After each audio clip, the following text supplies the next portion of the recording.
Join us, Andrew from Rocketboom, one of our local celebrities here in the New York video tech scene, is going to talk a little bit about the new show. I'm sure you guys will have questions. Yes. Hey, hi, how's it going? Thanks a lot for having me out here. So I've over the last couple weeks I've been out speaking a few times, and I usually come prepared with something, and then most people, when I ask them, like, would you rather hear something about Amanda Cogden drama or something, most people end up wanting to talk about that. But I don't know. Has anybody heard anything in the last couple weeks about anything like that? Does anybody not know who Rocketboom, what Rocketboom is? You want to? If anybody doesn't know, go ahead, Andrew. Want to explain? Well, apparently, I wasn't really going to I wasn't going to show an episode or anything, but it's just basically like a 3 to 4 minute daily news program, kind of. But we just do it sort of real low budget and everything, and just kind of have fun with it, and have kind of created a bit of a format. I guess I will just say quickly that well, you know, let me just say one thing really fast, and then I'll move on from that. But I do sort of feel like it's been a sort of strange scenario that I've just been through over the last few weeks and everything. And actually, instead of getting into it right now, I did finally, like, I've avoided the press and avoided talking about it and everything, but I did post some things to my personal blog about it at dembot.com, DEMBOT. So if anybody's really interested, you can go there. But I will say that, no, of course, I did not kick Amanda out or anything, and I did not fire her or anything. And some people have even suggested that I sue her, you know, for making all these claims and stuff. But whatever the case is, that we happen to be in this particular time that's like a little window of opportunity for all of us that are, well, how many people actually like create content and are interested in distributing it online in some form? Okay, so almost everybody. That we are just so lucky because things have changed so much in just the last couple of years, and that things will change again in the next couple of years, and that this is something you probably know, but I just kind of want to really articulate it clearly because I think it's the most inspiring thing for everybody, which is that, you know, ever since this whole medium traditionally has only been able to be used by people that have been completely wealthy and have had access to equipment that's required, you know, millions of, oh, you're right there, that's required millions of dollars, so that, you know, even like 4 or 5 years ago, it was so painful that people would be pulling their hairs out just trying to edit something. So that not only is the technology suddenly here, and that the medium, therefore, has not been very well experimented with because it's only been around for 100 years, unlike music, which has been around for thousands of years, where even a peasant would not need to, you know, you wouldn't need any access to create a song. Music, therefore, as a genre or as a medium, has really gone through quite a bit of human experimentation and everything.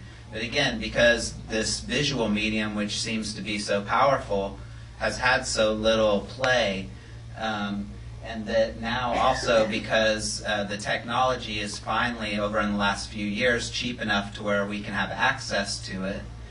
But that the one thing that's really changed that Rocketboom is sort of like the poster child for, I suppose, that's only just happened in the last 2 years, is that the control of the entire industry has broken down, because now somebody like any of us can promote and distribute our stuff online.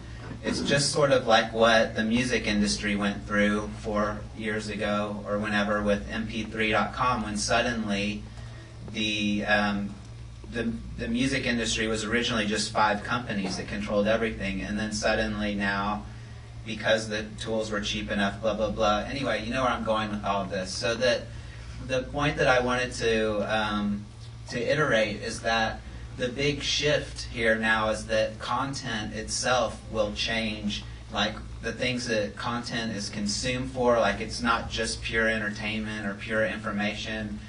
There's all kinds of niche content that would have never found a medium because most of us, grew up with only 3 stations. So that what I think is the most exciting is, like, say for instance, I use this example a lot, but what if somebody was a motorcycle mechanic and they really liked Moto Guzzi's from 1970? Yes. You like those? I own one. Really?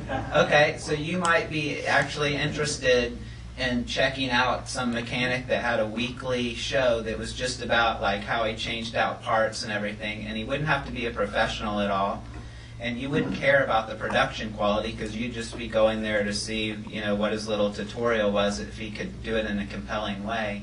And that value there, even though it's a niche content and it would never work on TV because there's not enough people, suddenly now the idea of niche is a global thing.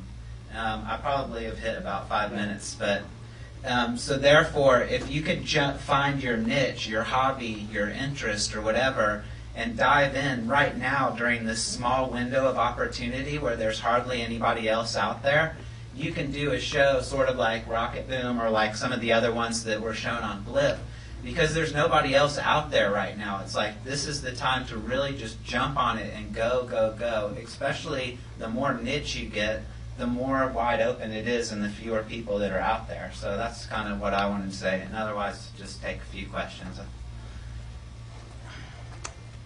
I'm not interested in history. I'm interested in the present and the future. How are you doing? How's Rocketboom doing?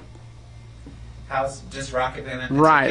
How are you doing now without Amanda, and how are you looking forward to the future? Are things looking up? Yeah, things are great. Let's see, let me scroll down just a little bit. In terms of the show itself, like one thing that I didn't anticipate, but that now that, I'm standing here and looking back and reflecting. Doing our thing and still like being kind of newsworthy and stuff, and people like calling us all the time and like, whoa, what an incredible day we're having, right here, kinda, and then suddenly like, so, and that I'm excited just that I'm looking forward to the show itself becoming more sophisticated.